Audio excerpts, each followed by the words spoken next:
This guy accidentally fell for his best friend's mom, so when his buddy's dad was out of town, he totally made his move on her. But he had no clue his friend caught them in the act when he got up to use the bathroom that night. So to get revenge, Tom ran barefoot to Ian's house the next day and did the exact same thing with Ian's mom. Tom spilled everything about Ian and his own mom, which totally blew Lil's mind. I mean, she and Tom's mom Rose had been besties since they were kids. Now her friend's son was hooking up with her bestie? Talk about messed up. But even with all that drama, Lil couldn't help falling for Tom's constant attention. She'd been single for years and was totally loving the sweet treatment, until Rose found out the truth and told Lil she had to cut this crazy relationship off. Lil said she would, but her body had other plans. And honestly, Rose was the same way. When Lil realized they couldn't just stop this thing, she finally got real with her decades-long bestie. I don't get why we're doing this. That made Rose freeze up for a sec. But honestly, Rose was feeling passion with Lil's son that she hadn't felt in decades. So when Lil suggested they could keep this going, Rose was immediately down. I mean, the pain of fixing their mistake was way worse than just rolling with the pleasure. But compared to single Lil, Rose went way more extreme. So when her husband wanted to move the family to a better city, Rose, who was already totally hooked, actually told her husband everything. He was pretty shocked, but eventually left by himself for Sydney after Rose kept insisting. A year later, they got divorced. After 2 years of this totally screwed up situation, Ian graduated college and stayed to work at his mom's company. But Tom, who was studying film, decided to head to Sydney where his dad was. Even though he kept reassuring Lil, she could tell he was being sketchy about it. And honestly, at over 50, Lil was getting worried. When she was getting older, Tom's life was just getting started. And yeah, it went exactly how you'd expect.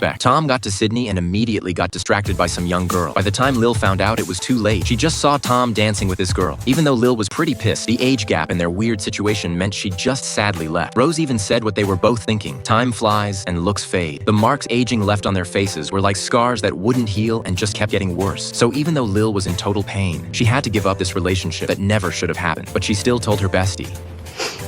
No, I have to. You don't. Ian doesn't have a girlfriend. No, but he should have. Shouldn't he? And Lil hesitated for a moment. She knew this was just part of life you can't avoid, so she agreed with Rose's suggestion. But Ian totally disagreed. Unlike Tom, who'd moved on to someone else, Ian was still crazy in love with Rose and didn't care if it meant being alone forever. But Rose didn't want to waste her limited time holding Ian back from his whole life. A few months later, Tom finally married that young, gorgeous girl with a priest officiating. And after Rose rejected Ian's love, he got revenge by hooking up with other girls. But even then, he couldn't take his eyes off Rose. So during a break, he confronted Rose. Why did you want to ruin everything? I didn't want to.